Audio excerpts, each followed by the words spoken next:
here we are with Angela, Farm Sanctuary, the sheep. She's going to tell us a little bit about wool production. Hello. So most of the world's wool actually comes from Australia, where the sheep there have it particularly rough because they're this extra woolly animal that's been bred to produce much more wool than they would naturally, and to retain it. And so unlike animals who can shed their winter coats, many sheep will often suffer and die from heat stroke. But the Australian merino sheep have it the worst of all because they've actually been bred to have very wrinkly skin. Because the more wrinkles, it goes more wool, it goes more profit. But what happens is the rear folds of skin on the sheep will accumulate moisture and urine and feces that'll attract blowflies, which will lay their eggs, that'll hatch maggots, which can eat them alive. And that's a very painful condition called fly strike. And so what the Australian farmers will often do, rather than breed them to have smoother skin, is simply cut off these rear folds of skin without any painkillers. And that's a process called mulesing, and it's very painful for them. And it happens to about millions of plants each year. And it's meant to create a smooth wool-free scar that's resistant to fly strike, but it can be ineffective when more blowflies are attracted to the unhealed wound.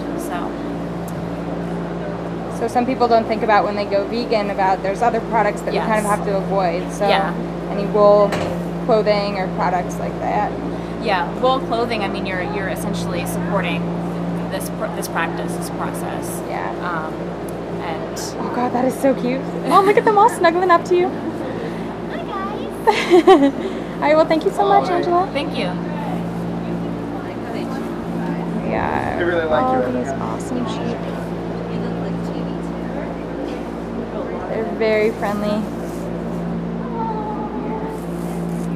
Oh, snuggle face. So sweet. Telling you on camera. So where were these sheep rescued from?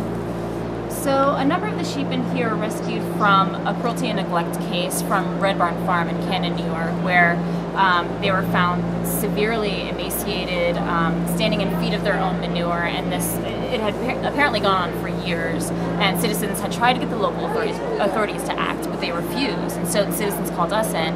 We again tried to work with the local authorities, who again refused to do anything about the situation, so we proceeded on the legal front, where citizens went around and rescued some of the animals who had been sold for slaughter or to pay off the farmers' debts.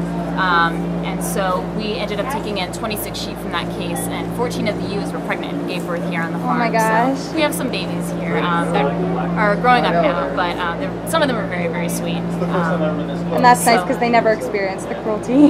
Yeah, exactly. And some of them, as I mentioned to someone else earlier, May, who was a mother from that case and gave birth here on the farm, she originally was very shy around people because of her experience and the cruelty that she endured there.